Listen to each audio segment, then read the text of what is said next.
Dostlar, Green Cardla bağlı belə bir tələb var. Artıq müsahibəyə gedənlərdən bu istənilir. Çox güman ki, bu qayda elə qüvvədə qalacaq. Oktyabrda da Green Card açılanda kimlər ki qalib olacaq, onlara da deyiləcək. Kimlər ki müsahibəyə gedir, bundan sonra özləri ilə job offer götürəcəklər. Job offer nədir? Yəni iş təklifi və bu job offer Amerikada fəaliyyət göstərən hər hansısa bir şirkətdən olmalıdır. Yəni job offerda deyilir ki, siz Amerikaya daxil olandan, yəni Green Card'ı əlinizə aldıqdan sonra biz sizi öz şirkətimizdə görməkdən məmnunuq.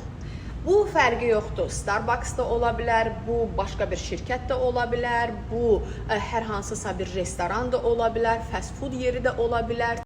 Bu iş təklifində yaxşı olar ki, qeyd olunsun, həm də tələblərdən biridir ki, qeyd olunsun benefitlər, yəni faydalar nədir.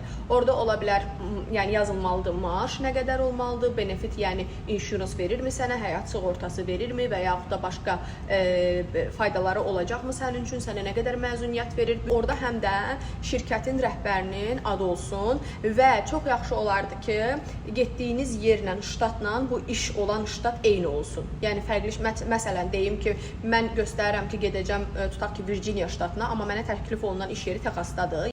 Bəs niyə görə belə bir qanun qüvvəyə mindi? Niyə görə belə bir tələb qüvvəyə mindi? Amerika düşünür ki, biz onun üçün public charge, yəni gələcək bir müddət gəlirik bura Azərbaycanlılar, işləmir, eləmir, dövlətə yük olur, onun benefitlərindən yararlanır, imtiyazlarından yararlanır. Ona görə də həmin o iş təklifini biz onlara göstərməliyik ki, mən gəlib boş oturmayacağam, sənin vergimi vaxtında ödəyəcəm, işim olacaq, maaşım olacaq.